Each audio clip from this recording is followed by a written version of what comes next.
Deixa eu ver aqui. 15.327. 15.327.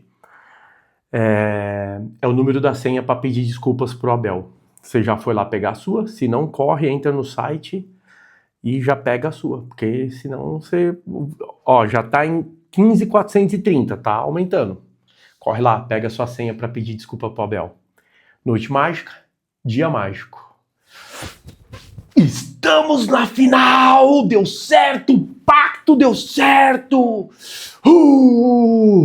Bora pra vinheta!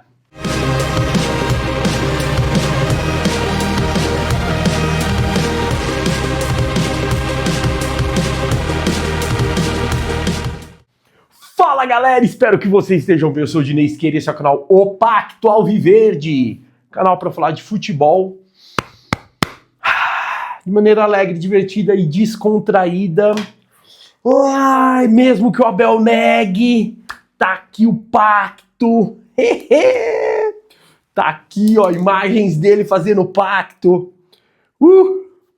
É isso, caraca, que noite maravilhosa, que jogo maravilhoso. Obrigado, Abel, obrigado, Veiga. Ó, o número de pedido de senha do Veiga tá um pouco menor, tá em 12 mil ainda. Corre lá pegar a sua para pedir desculpa pro Veiga também, hein? Ai, ai, ai. Meu, que maravilha, que sufoco, que sufoco. Palmeirense, parabéns para você, palmeirense, que em nenhum momento arredou o pé, que torceu, que bateu no peito, que acreditou, ainda que com um pezinho um pouco atrás, mas que acreditou, que confiou e que ficou apoiando o time o jogo inteiro. Nossa, eu achei que não ia sobreviver. Eu achei que não ia sobreviver. Ai, meu Deus, mas tá tudo bem, tudo certo. Ai, muito obrigado, Abel, muito obrigado, Leila, muito obrigado, Veiga, muito obrigado a todo o elenco do Palmeiras por propiciar a maior virada, a maior partida, a partida de virada mais histórica do futebol brasileiro.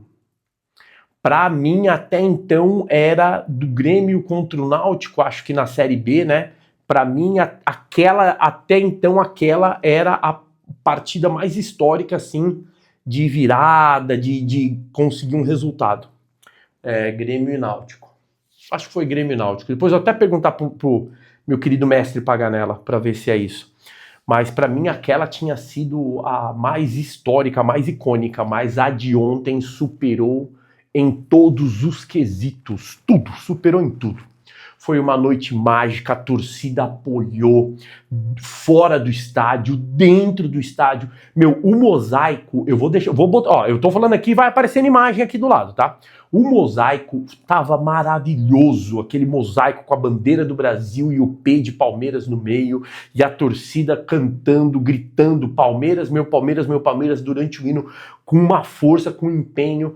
Cara, eu ontem, por vários momentos, eu me arrepiei assistindo o jogo. Eu confesso que o começo do jogo, pra mim, tava bem assim. Eu tava dormindo, né?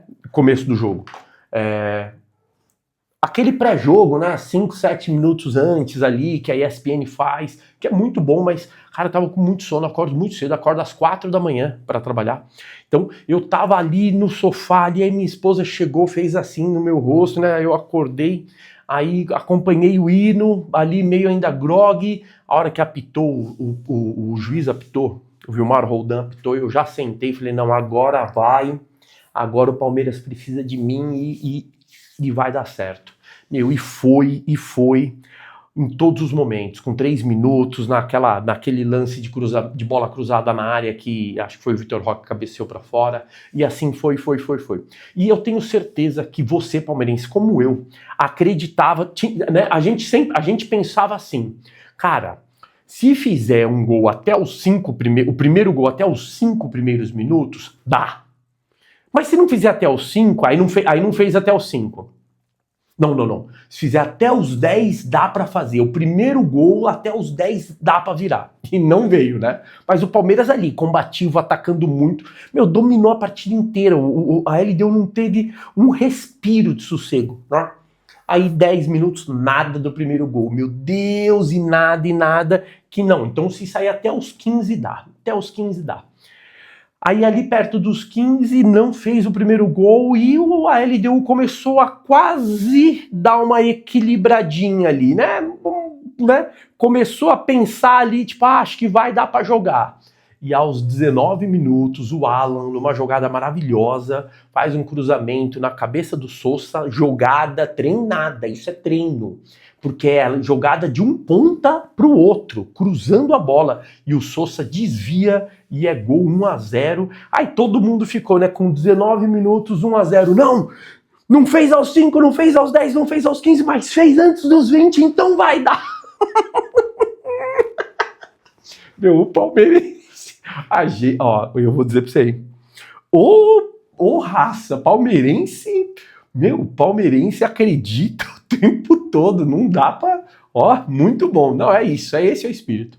Aí fez o primeiro gol e aí a gente ficou naquela. Se fizer o segundo ainda no primeiro tempo, aí vai dar. E aí foi chegando, aí acabou 45, o juiz dá o acréscimo, aí fica ali e tal, não sei o que, cruzamento na área, Vitor Roque ajeita, a bola acho que bate no Felipe Anderson, ele ajeita pro Felipe Anderson, mas a bola bate no Felipe Anderson, sobra pro Bruno Fux, que enfia o pé e é gol, é o segundo gol. O primeiro gol eu comemorei. Mas eu comemorei, sentei e fiquei ali, tipo, caraca, e agora? Precisamos de mais dois pelo menos. E eu falei aqui, o meu placar era 4-0, e eu falei aqui que acreditava nos 4-0, e realmente, eu em nenhum momento pensei, não, a gente precisa levar para os pênaltis, em todo momento eu pensei, a gente precisa fazer os 4-0, né? E aí, depois do gol do Bruno Fux, a gente sai, e aí, o segundo gol, o gol do Bruno Fux, eu vibrei de uma maneira absurda. Por quê? Porque aquilo era... faltava um gol só para ir para os pênaltis. Um gol e aí tava 0-0. Com mais um gol era 0-0. E eu acreditei e fiquei pensando, cara, só falta um gol. E o intervalo, fiquei ali desesperado. Não, e tudo isso com a minha esposa e minha filha dormindo. Minha filha vai pra escola muito cedo também, e eu também acordo cedo. E a casa, o silêncio, né? E eu tenho meus cachorros, então se eu ficar gritando, fazer bagunça, os meus cachorros latem e acorda todo mundo. E aí eu fiquei ali naquela empolgação, meu Deus, torcendo sozinho praticamente, com o meu cachorro vinha, né? Ficava um pouco, saía. E aí voltou do intervalo, não, vai dar certo, só precisamos de mais um gol, e o Palmeiras vai, joga, e aí o Abel, fantasticamente, ele não espera o time cair de produção, nos primeiros sinais de cansaço, ele já faz as duas trocas, que pra mim foram trocas fantásticas, porque mantiveram o Palmeiras em altíssimo nível. Nós não baixamos o nível 5 minutos sequer. Com 40 segundos, 1 minuto, que o Abel olhou e falou, tá caindo o ritmo, ele já chamou o Veiga, o Felipe Anderson, aquece, e já botou no jogo, e o jogo se manteve ali em altíssimo nível, tanto que, cara, Vitor Roque, fantástico, que jogada que ele faz pro gol do Veiga. E o Veiga faz o terceiro gol. Uma frieza. Pô, caraca, o Veiga é muito top. O Veiga, ele é o nosso representante, é o torcedor do Palmeiras dentro de campo. Cara, o Veiga tem uma história fantástica. Pra mim, depois de ontem, a Leila tinha que chamar a Abel, Veiga, Abel, comissão técnica e o Veiga, e o Gustavo Gomes, sentar todo mundo numa mesa e falar assim, contrato aí, assina aí. O que é isso? É contrato vitalício, nunca mais vocês podem sair de dentro do Palmeiras. Pra mim é isso, tá? Pra mim é isso. E o Veiga meteu o 3-0 e ali tava empatado. A hora que fez 3-0, eu falei, cara, agora empatou, agora tá 0-0. Beleza, agora vamos buscar 1-0 pra ganhar esse jogo.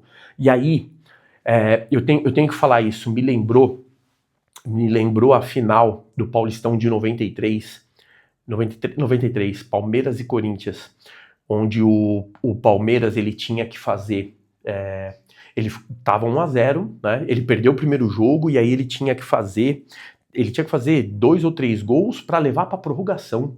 E aí na prorrogação o Evair faz o último gol, o quarto gol, e é 4-0. Se eu não me engano, esse foi o enredo, mas me lembrou, quando a gente fez o 3-0, me lembrou muito esse jogo. Muito esse jogo. Eu tenho 40, vou fazer 47, então eu vivi essa década de 90 intensamente o futebol. E eu acompanhei muito. E eu lembro, eu não fui pro estádio. Meu irmão foi pro estádio e eu não pude ir. Eu era pequeno, meus pais não deixavam. Naquela época ir pro estádio era perigoso, né? Hoje nem tanto. E aí, eu me lembrei muito disso. E aí esse 3-3... Cara, esse 3-3 foi um negócio assim, tipo, cara, só mais um gol. Ainda tinha, acho que, 15 ou 20 minutos de jogo ainda, então dava. E aí, na sequência, o Alan, absurdo que joga esse Alan. Absurdo, todo mundo sempre soube que ele jogava bem, todo mundo sempre pediu ele, mas ele é um jovem, ele tem 21 anos, é normal, ele vai ter essa oscilação, ele vai oscilar para mais e para menos várias vezes. Não tem essa cara, é muito difícil manter alta produtividade, alta performance o tempo todo. E ele é isso, é um jovem. A gente tá vendo o Flaco, como o Flaco tá jogando agora e o quanto ele oscilou antes. E agora que talvez o Alan esteja despontando realmente com o futebol dele. Ah, não, é porque o Abel escalou ele na posição certa. Não, o Abel escalou ele várias vezes na ponta, várias vezes como ala, várias vezes no meio de campo. E o Abel foi testando. E o Abel, mais que ninguém, sabe o que cada um dos jogadores pode render em cada uma das posições. E é por isso que o Palmeiras joga tão bem. Porque o Abel treina diversos esquemas táticos. O Abel é um treinador. A gente vai falar disso, do Abel como treinador, mas o Abel é o treinador que é realmente um professor, tá? Eu sou professor, educador físico, fui treinador, principalmente categorias de base. O que o Abel faz, nenhum treinador no Brasil faz. Nenhum. Quando eu tive participação, quando eu tive oportunidade de participar de treinamento com comissão técnica da Juventus de Turim, a gente entendeu que o conceito italiano é muito próximo ao que o Abel faz, que é educar o jogador ainda na formação e em toda a continuidade como jogador profissional, ainda que ele seja bem mais velho, há possibilidade de aprendizagem. Tá? E o que o Abel faz é isso, ele ensina todos os jogadores. Sabe aquela historinha que ele fala que a missão dele é potencializar os jogadores? Aquilo não é balela, aquilo não é historinha para boi dormir, aquilo é o Abel Ferreira de verdade. Ele é isso, ele é um professor. Cara, e o que ele tá fazendo com o Alan, o que ele fez com o Estevão, o que ele fez com o Endrick, o que ele fez com o Estevão, o que ele tá fazendo com o Alan, é fantástico. É fantástico. E o Alan me pega a bola, sai driblando, e dribla, entra na área e sai da área e traz pra ponta, traz pro escanteio e todo mundo, vai perder a bola. E ele cansado, porque cansa, né? E ele cansado, vai pra cima de novo, já vira, já dribla, já entra e sofre o pênalti. Cara, que puta jogadaça, Olha, eu tô arrepiado. Que fantástico, foi muito top. E aí ele vai, sofre o pênalti, e aí o Vitor Roque pega a bola, vai pra marca. O Vitor Roque,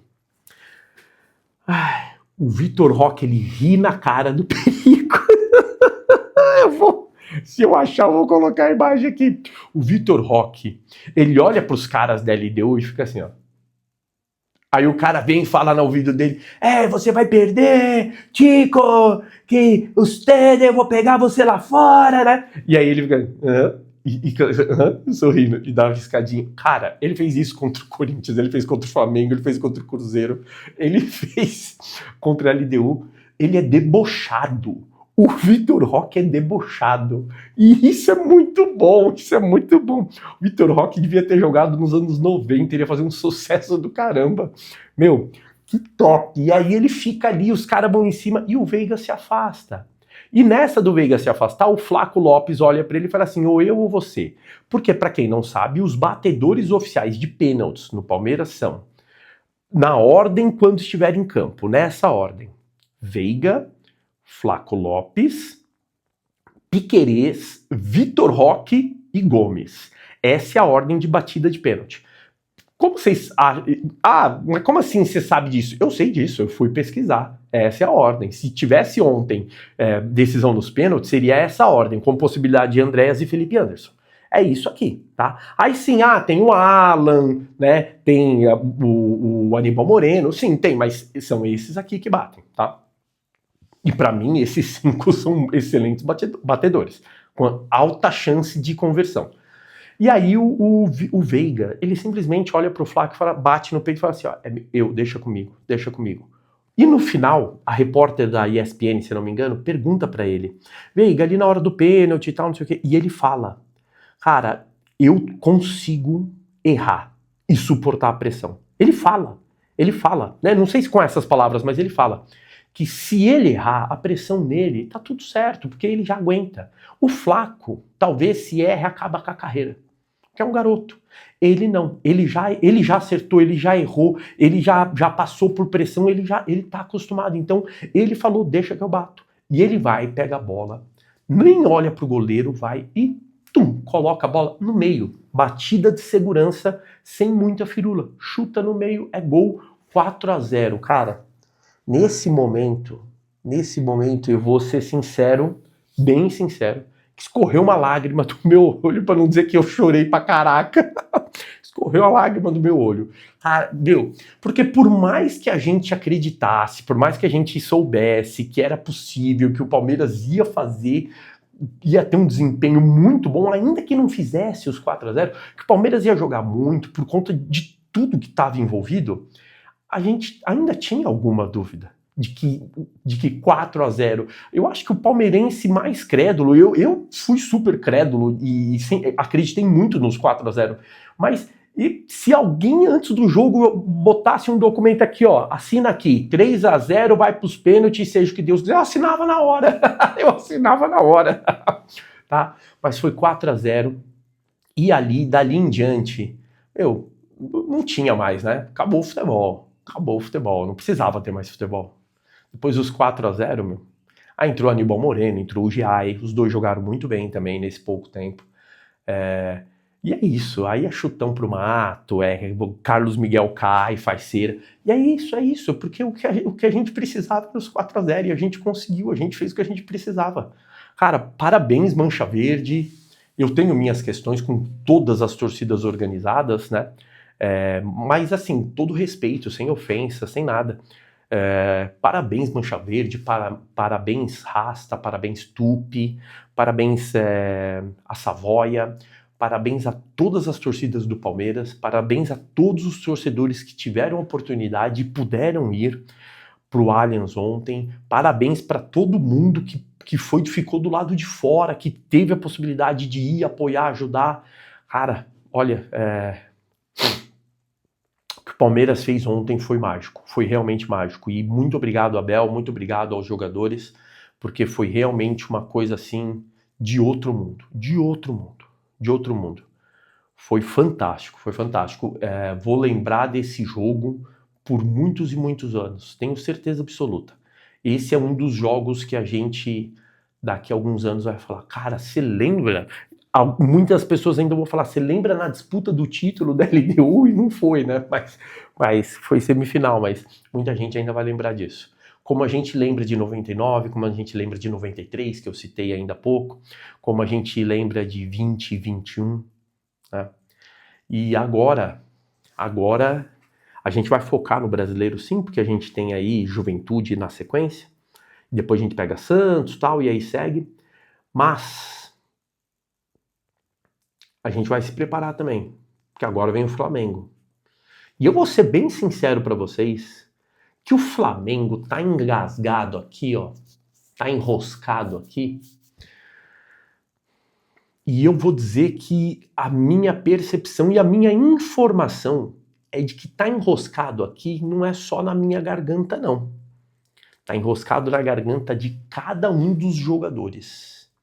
Porque na final da Libertadores, que para eles é a revanche, meus amigos flamenguistas ou terraflanistas, vocês não fazem ideia do sangue no olho que os jogadores do Palmeiras estão por conta desse último jogo, onde o Wilton Pereira simplesmente operou o Palmeiras.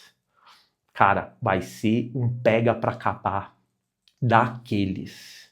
A gente não perde esse jogo, não.